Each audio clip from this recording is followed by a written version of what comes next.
Back when I played 40k in my youth, my terrain making had a lot to be desired, much like most 10-year-olds who are just trying to do the best with whatever they can find. Yes, back in the days of this guy. Tried really hard to take styrofoam or whatever packing materials I could find and then carve it or melt it or cut it and create some sort of defendable base for my then ultramarine army to defend. Hey Astrid. Now that I'm back in the 40k universe and making a Salamander's army, I decided that I want to make them a Martian Outpost to defend, and that's what I've been working on recently. Now, I didn't want to make this incredibly detailed. I've just finished my Modular Osgiliath board, which took absolutely months and is incredibly detailed. If you haven't seen that, then do please check it out. So I wanted to do something a lot more simple. It started with a very simple idea of making a bastion, making an outpost wall, and gluing it all together and having a base for them to defend. But entirely by accident, I stumbled upon the perfect modular outpost terrain design. I'll show you what I'm talking about. So as you can see, all the bastions are the same size and shape. They just maybe have different positions and they've got some different kind of designs to them. The walls are also of the same design and they can all slot into any position that you want to slot them into. So from what was originally designed to be, I'm going to make a base for them, has turned into, I've accidentally created a modular set of terrain. There are worse accidents to have, I guess. In this video, I'm going to be showing you exactly how I made the bastions, so the walls, the acid battle damage, and all the little different details that bring the whole thing to life. And if you'd rather skip the trial and error of this and just get ahead and get on with making it, then I have created a schematic of the entire build. These are plans which you can find on my Patreon. You will save hours and just be able to get straight into it with precise measurements and step-by-step instructions, which go along perfectly with this video. But that being said, if you don't want to do that, that's absolutely fine. Let's get into how I made these, starting with the bastions. So the first thing I did was get an Infernus squad, so about 6 minis, and just decide on the size of the top of it. So that's what I was doing here, and I decided this was a complete waste of time, but I made the entire thing out of cardboard first of all, just to see what it looked like in terms of size. So I'm just zipping through this because I made it and then I basically put it in the bin, so not particularly necessary. Once I had a size in mind, I mean, to be honest, I made it and it served a purpose, but I could have just made it out of foam and saved myself some time. So this is being made out of 10mm XPS foam. If you want to use the exact foam that I use, then you can buy it from the link below. Now, I really persisted with this idea of the cardboard being worthwhile and used it to kind of work out exactly how big the sides were and stuff, but ultimately it was a waste of time and yeah. When I cut these bits off the ends here, they're really, the design's really quite nice because the bits that you cut off end up being the support bits of the bastions, so that's quite nice. So you're making 4 different sides to this, all exactly the same, and then you're cutting a 45-degree angle off of each. Now I'd use my hot wire cutter, as you were seeing earlier. I want to show you here that you can cut a decent 45-degree angle using a knife. Now what's even better about this is because they are sloped up, it ends up being less than a 45-degree angle, so it's very, very forgiving, but you can see just how good a job you can do with a knife with a bit of patience, and that only took a minute, and at this point I threw the bit of cardboard away, but it's quite nice that those things kind of stand up by themselves. Then I glued them all together using just a hot glue gun, so just a little bit of glue down each edge. You can see my nice shiny head there, and like I say, you can see here that when I join it up perfectly, you saw it was it wasn't at a 90-degree angle, it was actually pushed in a bit more, and you'll see this from this angle as well, how they're pushed in, and the final bit is just going to push that out again to get it into a nice square shape. So nothing particularly complicated here, just using a hot glue gun and a bit of patience. You could use other glues, but yeah, hot glue for me on this one was absolutely the right option. Don't know why I'm showing this for so long, but there we go. Now, just to add some extra support, I took the hot glue gun and added some things on the inside, and I'm still trying to work out if this cardboard thing has use. Apparently it's just to display what I've done so far. Now, I definitely should have done this prior to putting it all together, but I didn't. Now, to give the kind of poured, worn concrete look, I've used a wire brush just in one direction across all edges, and I've done this on every single piece of this Martian Outpost build. So this, if you look at concrete when it's poured, it ends up being quite lined. So that's why I've done that with this, kind of like that, as you can see. So that's one of the offcuts, which ends up being one of the support pieces. And I'm going to show you these. Oh, no, this went everywhere. I tried to show them really nicely, but it didn't go particularly well. Now with these, I just put them in to line up with the edges. And yeah, there's going to be 8 of these, 2 on each side. And at this point, I still didn't know that this was going to be a whole modular thing, but it turns out that these, support pieces for the edge end up being absolutely ideal for concealing where the wall joins onto the bastion. So measured a floor piece to go on top, put some detailing with a hot wire, with a wire brush, and then just glued the thing on top, just trying to keep that as central as possible. And then adding even more hot glue on the inside just to add even more strength and support. Now the top of the support pieces, I decided that I went through a few different shapes, but ended up just doing what's essentially an isosceles triangle with 2-3 centimeter sides. Or is it? Does it end up being an equilateral triangle? Anyway, it was a triangle thing that just went on top. Now moving on to the battlement pieces, I wanted it to have like higher sections and lower sections. Yeah, my head looks like an egg there. Thought I should just point that out. And so this is one of the end pieces. So you can just, it's a 2 centimeter foam, make a 2 centimeter cube, cut it in half, and you've got one of the high pieces. Now this part caused me a lot of trouble. I'm trying to work out how to do a corner thing. I worked out how to do it with a hot wire cutter, but yeah, my brain was actually going crazy for a good 10 to 20 hours trying to work out at what angle it should be cut at to do a corner piece. So this is one where there's a slope on 2 sides of it to form a corner. It's really not that complicated, but yeah, about literally 20 minutes to try and find that out. A lot easier with a hot wire cutter, but I do want to show you that the hot wire cutter, it isn't necessary, but it is helpful. So yeah, hopefully you can see that if you cut 2 centimeter cube at one angle and 45 degrees, then another angle at 45 degrees, then you end up with that corner piece. Now the battlement walls are really simple. It's just 2 centimeter thick foam cut into a 2 centimeter cuboid, and then you'll see in a minute me kind of cutting the angles off at 45 degrees so that they can all join up nicely. Also using some 1 centimeter foam. Now this is 2 centimeters wide, and then with the angle cut off at 45 degrees on 2 sides of it to make that kind of lower piece that's wider that you can see 2 of in the kind of 2nd and 4th position, if you like. Now, so I cut a whole bunch more of these and just made sure that it all kind of looked nice and fit properly, and ended up being very happy with it. And then I went through the laborious process of taking the wire brush and doing the wire brush detail on every single piece again. So just scraping in one direction only, and as I said, this is where you can see me cutting them, the battlement wall piece off at 45 degrees so that it can join up nicely with the other one without being a horrible join line. So again, nothing complicated here, and very much you're able to use a knife rather than a hot wire cutter. A knife's actually probably easier in this particular instance. I've also got these little pieces that join up. Yeah, that's it, right, Chris? You send your text, that's important. So then putting it all together, so once again, just some hot glue, just lining the edges up. Same on the other battlement wall there. And from here, you can just cover the top in hot glue, or you can do it piece by piece, whichever feels correct for you.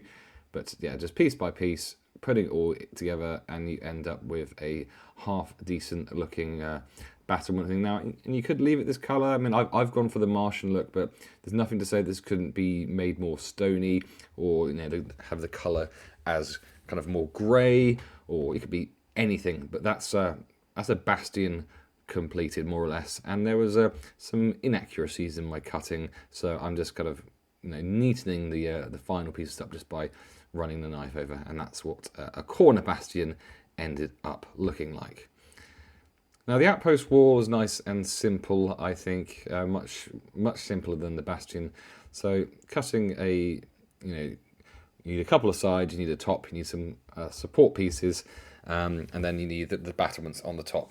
So starting off with the wall, so just making sure that when I cut this angle off, it slots in nicely. And I think it was at that moment there that I actually realised the possibilities in terms of it being modular. So yeah, two sides like that, with the angle cut off at exactly the same on each end, and then I measured the top for the floor, and then once again, yes, had the joy of doing the scraping with the wire brush, but you only have to do one side because one side's going to be hidden. And then the offcuts, I once again used as support pieces, and I decided these are going to be kind of equidistant along the thing, and I was like, yeah, that's a really good idea. And then I thought, hang on a minute, if this was a kind of defendable outpost, it should have some sort of window cut in it. So I measured a couple of windows to be in between the two support pieces, and just kind of went through and cut them out with the knife.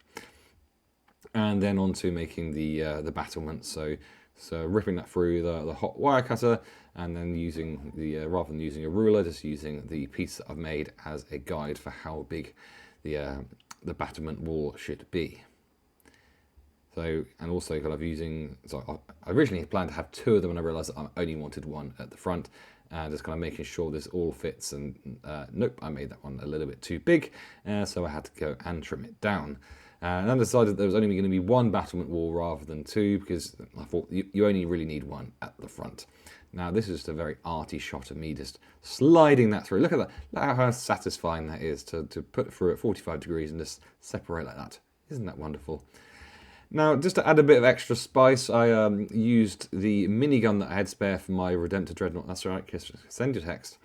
So I put together the minigun part from the Redemptor Dreadnought, and going to have this as a sentry gun that's going to be sticking out from the battlements. So I kind of created a rough shape, so one slightly bigger than the other, so one could go on top of the wall like that, and then the gun itself can be secured underneath. And then in order to secure it underneath, I took the smaller piece and cut out a piece of plasticard, just a tiny bit smaller than it, so that because you can have a nice solid connection, because I think if I'd tried to glue the minigun directly to the foam, it wouldn't have gone so well. So that, plus a couple of little pieces of sprue, was all that I really needed. So just a little bit of super glue along the sprue, put it like that, and then put another one parallel next to it, and that's like the little track for the sentry gun to be operating on. I could have made it more complicated, I could have made it more interesting, but ultimately I decided, you know what, I'm just gonna do something really simple. So yeah, no need to complicate it any more than that, and then I went away and painted it. But I haven't filmed myself painting it, because you don't need to see me painting a minigun. Now, for here, what I'm doing is just making sure that this sentry gun goes central, and then I started cutting up the same size pieces I had on the other bit of battlements, and just made sure that they all fit on a line as I wanted them to look. So yeah, that's all I was doing there. And here I'm now cutting some support pieces. Now, I would advise that you do it differently to this. This is how I did it, but you don't have to do it this way. So I'll show you what I'm talking about in a minute. So the top here, I'm just putting some marks so that I can see where the edges of the wall are going to be. And I'm just putting some support pieces here, just so that there is something which is keeping the two side pieces from kind of curling in. Then running some hot glue along one edge, and just putting it nice and vertical and attaching it to the support piece as well, and then doing the same on the other side. Now on the smaller outpost pieces, the outpost walls that are broken, I've actually done a whole floor piece rather than these kind of little support pieces.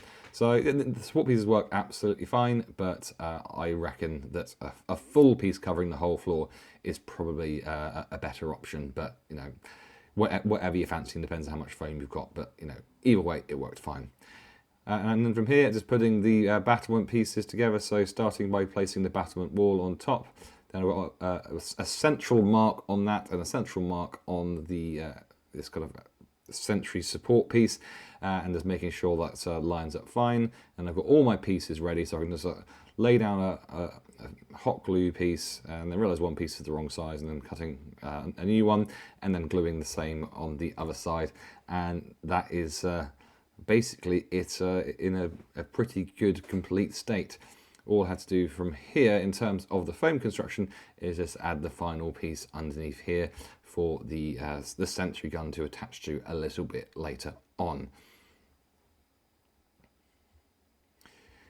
So now just adding in the support pieces. So these are just a centimetre from the edge of the windows, and then making sure, I mean, it's not that important, but I wanted them to be aligned with the ones on the other side. Not that they're ever really going to get seen at the same time, but just in terms of symmetry. Now, the painting of this couldn't be much more simple.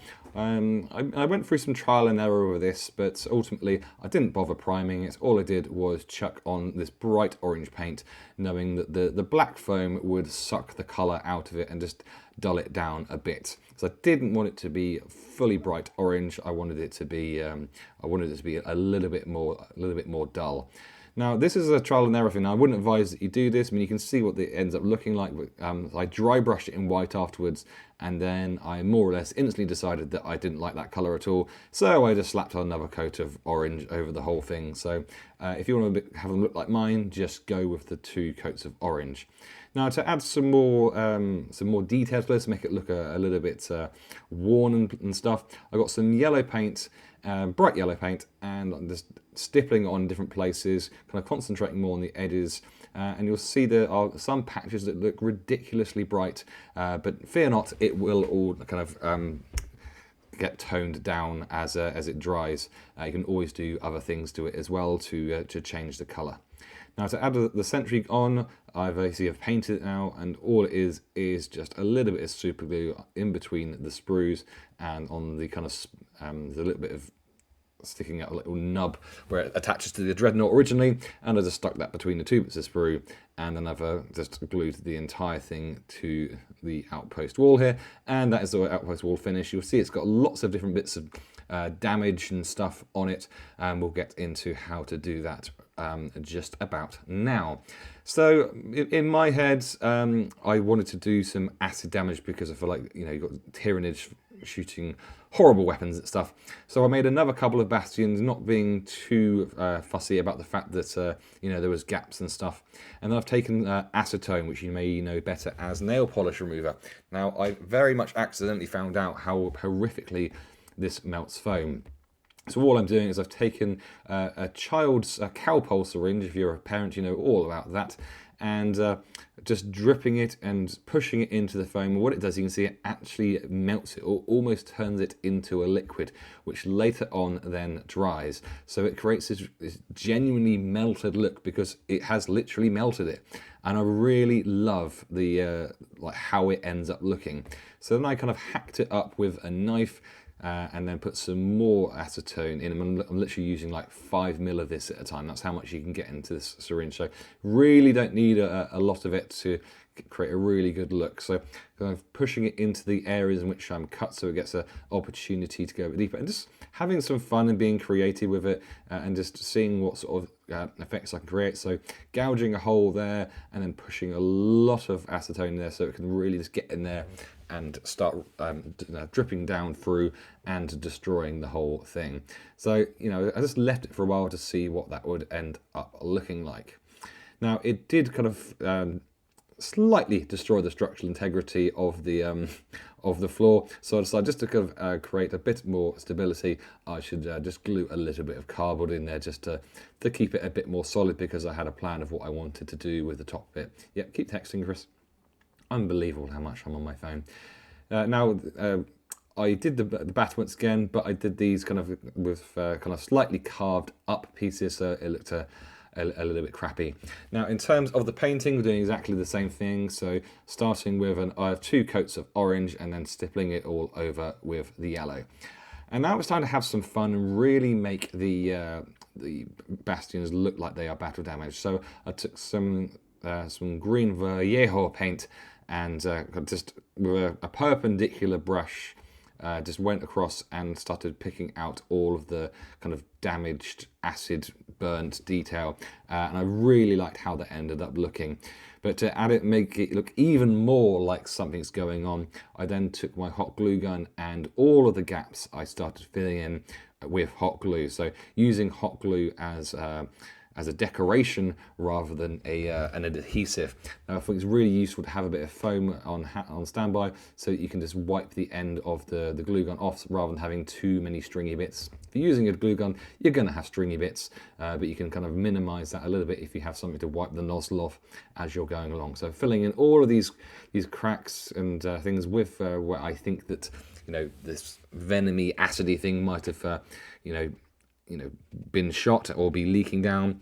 And then I took some Tesseract Glow, and all I'm doing here is just going through and painting the glue, and it ends up looking, I really think it ends up looking like some sort of horrible, gloopy, disgusting, burny acid. And I kind of really quite like the time lapse here, and actually beginning to see how this all starts coming together. And I think the real bright green is a really nice contrast with the kind of earthy, browny orange of the bastion and the walls. So you can see that this, just chuck some acetone on it, put some hot glue on it, put some green on it, then put some Tesseract Glow on it, and I really love how that looks. I think it's a really different and interesting thing to have on your terrain.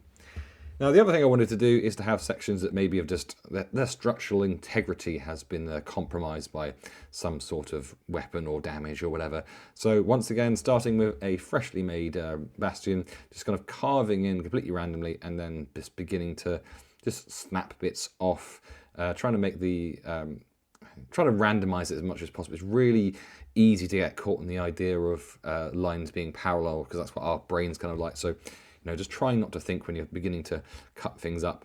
And then carving into the floor just so that it's not just one solid bit of floor, like the floor has collapsed a little bit and crumbled a bit. So just cutting in with a kind of horizontal knife and then kind of breaking bits off.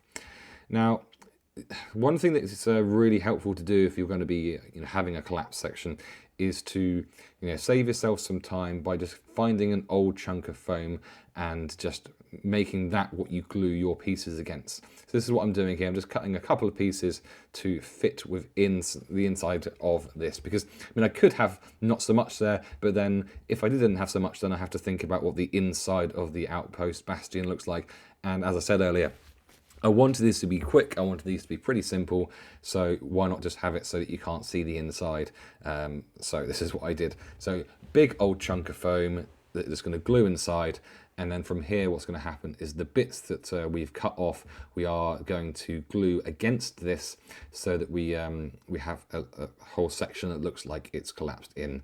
So another piece here just to kind of save myself trying to build up sections piece by piece. Just make, when you're making terrain, why not make it easy yourself? So rather than having 10 pieces to create that slope there, just have one big chunky bit, knowing that you can, cover it up with all sorts of smaller little pieces. So that's what I'm doing here, just cutting pieces from the bit that I'd cut out already and just beginning to pile them up bit by bit across the whole thing until it looked like, basically until I had run out of pieces. Just really trying to cover up that like a big chunk of foam that I put in earlier, because we don't want to see a big chunk of foam inside. What we want to see inside is, nothing in particular apart from the collapsed bit. So that's what this kind of ended up looking like. And then I'm doing a very similar thing with the battlements. So just cutting the pieces to the right size and then putting them on top. And then the paint job is exactly the same once again. So starting with the 2 coats of orange and then stippling with the yellow. Now, just to add some more detail to this and make it look like it's crumbled down, I put some glue down. I dyed some sand orange, and then I'm just putting this on top and just leaving that to set in place overnight. I was using that kind of stronger glue for this rather than just PVA. So I think it's like super strong PVA. And I'm actually painting this green, even though the brush is green. This is just a stiff brush, which is just kind of getting the excess off.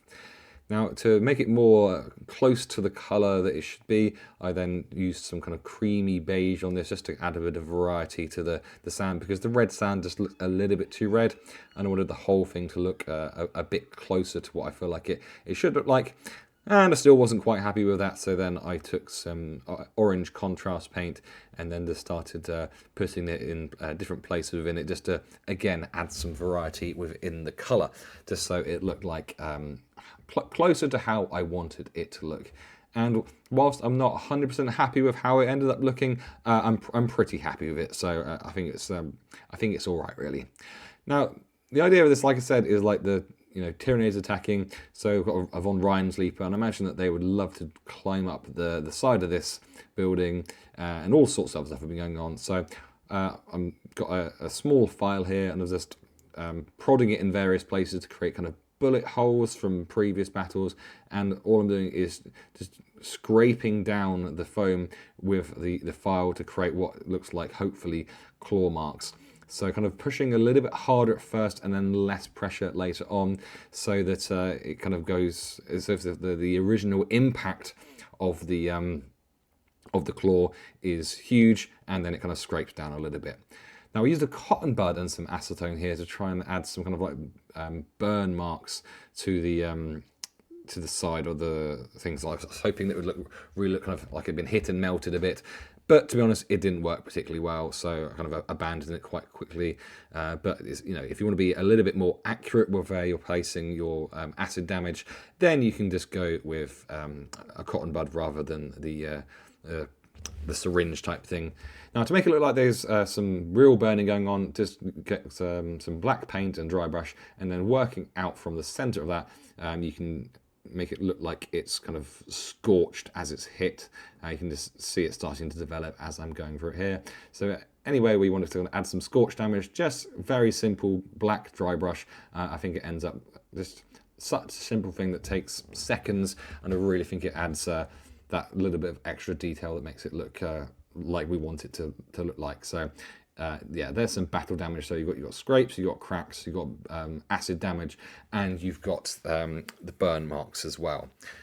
Now, to do the kind of collapse sections of Outpost Wall, I just took some foam and cut the angle off on one side, and then just trying to be incredibly random with the cutting, snapping it, then flipping it. And this is a little cheat here. You can flip it over and then use the angle you've got there against the foam there, and all of a sudden you've got your two sides. They don't have to match up perfectly because it's a collapse section. So yeah, nice way to kind of make things a lot quicker for you there.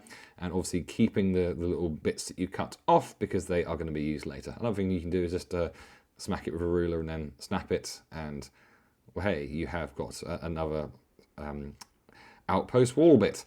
Now this is the next bit for the roof. I mean what's the bit at the top? The floor. That's what we call it. Floor.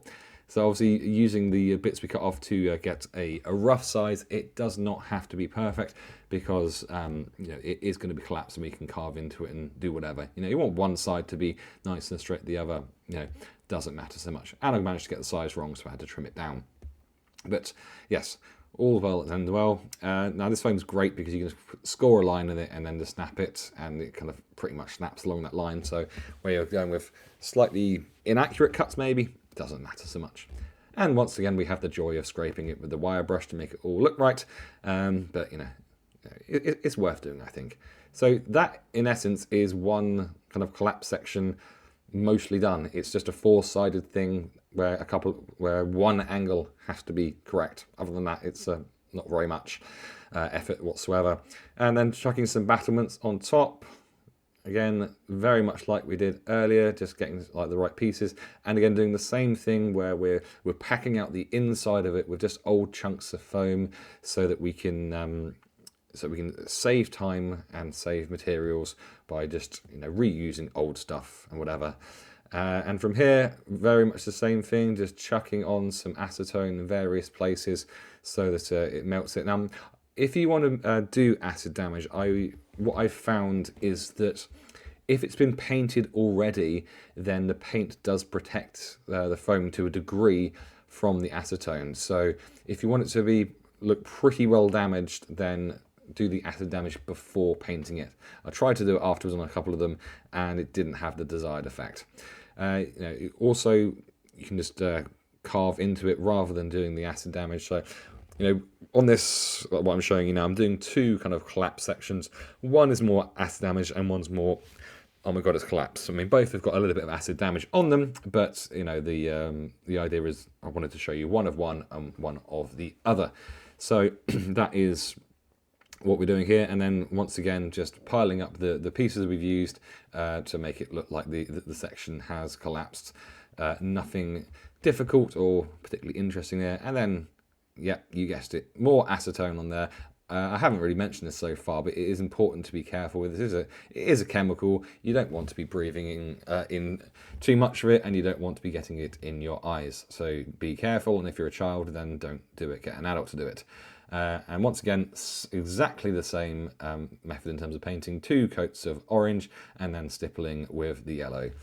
And then from here, just once again, using the green to highlight all of the acid damage. Look at that. I mean, I love how just destroyed it looks. It really looks like acid damage. Well, in my head it does, at least anyway. And then finishing up by putting in the bits of glue, which we then cover in Tesseract glow to make it look like these bits have just hit the wall and are about to destroy the entire thing. I really love how that ends up coming together and looks like, you know, more dynamic terrain, like something's going on with it right now. So this is what one of them looked like, and then the other one ended up looking like this. Both fantastic pieces. So there you have it, an entire Martian outpost ready to defend against whatever the galaxy throws at it. From bastions to walls to collapsed sections and battle damage, these pieces are modular, customizable and perfect for your tabletop battles. And don't forget, the full plans with measurements and diagrams are available on my Patreon. Supporting the channel not only helps me keep these projects coming, but it also gets you exclusive perks and content.